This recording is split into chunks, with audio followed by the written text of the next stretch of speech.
Les océans recouvrent la majeure partie de notre planète et ont toujours été le théâtre de mythes, de peurs et de merveilles. Ces 12 créatures proviennent de traditions ancestrales, mais elles pourraient s'inspirer de fossiles, de phénomènes naturels ou d'observations réelles d'animaux. 12e place, Grootslang. En Afrique du Sud, les gens racontent l'histoire du Grootslang, une créature ancestrale, moitié éléphant, moitié serpent, qui vivrait au fond d'une grotte marine cachée. Selon la légende, les dieux auraient autrefois créé tout un peuple de ces êtres, mais ils étaient trop intelligents, trop avides, trop puissants. Pour rétablir l'équilibre, les dieux décidèrent de séparer chacun de ces monstres en 2 animaux inoffensifs, l'éléphant et le serpent. Mais un seul Grootslang réussit à s'échapper.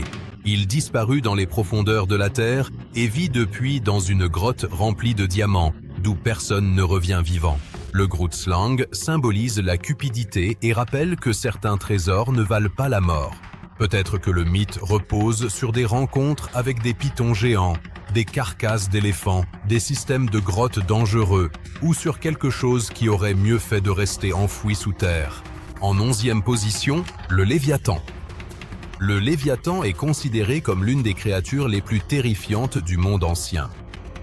Dans la Bible hébraïque, notamment dans Job 41, il est décrit comme un dragon marin cracheur de feu, si puissant que la mer commence à bouillonner sous lui comme une marmite. Ces images font allusion à son souffle brûlant, à ses mouvements titanesques ou à des flots impressionnants. Seul Dieu lui-même peut le vaincre.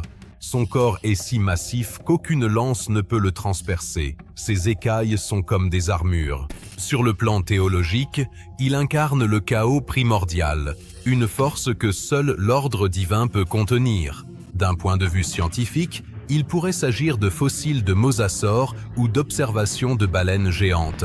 Quand la mer bouillonne, ce n'est peut-être pas la tempête, mais le Léviathan. 10e place, Lusca.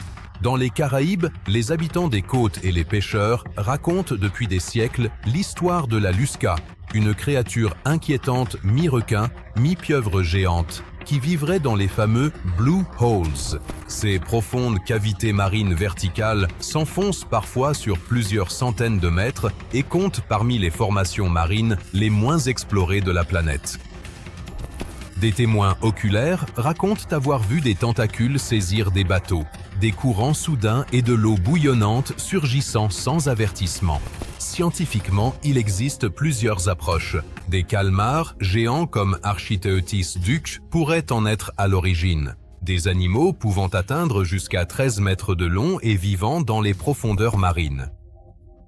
À cela s'ajoutent de puissants courants verticaux, appelés upwellings, ou des dégagements de gaz provenant du fond marin qui rendent l'eau turbulente et dangereuse. Il se peut aussi que la réfraction de la lumière et des illusions acoustiques déforment ce que l'on perçoit. Le fait est que ces grottes sous-marines restent pleines de mystères à ce jour, et que leur profondeur pourrait receler bien plus que de la simple géologie. 9e place, Djengu. Le Djengu est un esprit de l'eau des peuples Sawa au Cameroun. Beau, lumineux, surnaturel. Il vit dans les rivières et la mer, guérit les maladies et apporte la chance si on lui rend hommage. S'il est contrarié, il provoque des inondations, des maladies et des pêcheurs disparaissent sans laisser de traces. Des cérémonies en son honneur sont encore célébrées aujourd'hui. Les ethnologues voient dans le Djengu un lien entre l'homme, la nature et le monde des esprits. Une créature aquatique puissante qui guérit ou punit. Il est l'équilibre liquide entre la grâce et le danger. 8e place, Adaro. Aux îles Salomon, on croit aux Adaro, un peuple à moitié humain, à moitié poisson, au visage impassible et armé d'armes mortelles. Ils seraient capables de voyager sur des rayons d'eau, de lancer des lances depuis le ciel et de plonger les pêcheurs dans la transe. Leur demeure est l'océan des esprits, le monde marin spirituel des îles Salomon et des cultures environnantes. Ils ne sont ni morts, ni vraiment vivants. Les Adaro apparaissent parfois dans les rêves, porteurs de messages ou de menaces. D'un point de vue scientifique, des trombes marines, des reflets lumineux ou des formations de vent inexpliquées sont probablement à l'origine du mythe. Ce sont des guerriers venus d'un autre monde et ils t'observent. 7e place, Abaja. Abaja est l'anguille géante sacrée de Mélanésie, qui vit dans des lacs d'eau douce cachés. Il protège tous les êtres vivants de son eau, en particulier les poissons. Quiconque les blesse ou les dérange sera puni par une inondation mortelle. Cette histoire rappelle l'importance du respect des ressources naturelles. Peut-être que le mythe est basé sur des glissements de terrain ou des inondations soudaines qui ont frappé des villages entiers. Abaja n'est pas un chasseur, mais un gardien. Mais si tu le forces à agir, personne ne survivra. 6e place, Lukwata. Dans le plus grand lac d'Afrique, le lac Victoria, situé entre l'Ouganda, le Kenya et la Tanzanie, vivrait un immense poisson-serpent doté d'un corps quasiment immortel. Il ne vieillit pas et aucune arme ne peut lui nuire.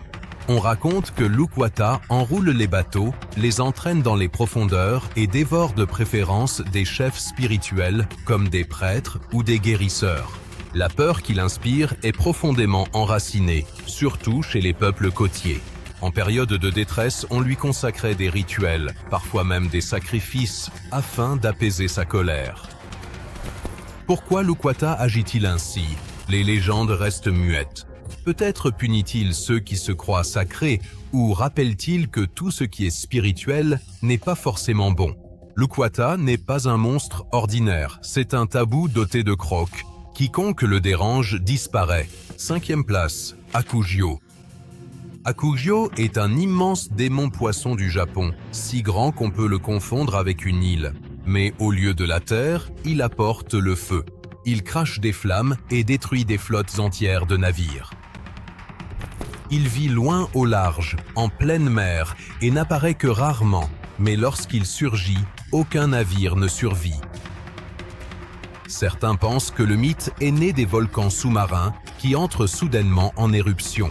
D'autres évoquent d'énormes poissons des profondeurs rejetés sur le rivage. 4e place, Aspidoshelon. L'aspidoshelon est l'un des plus anciens monstres marins mentionnés dans les textes médiévaux. Mentionné pour la première fois dans le Physiologus chrétien primitif du IIe siècle après Jésus-Christ.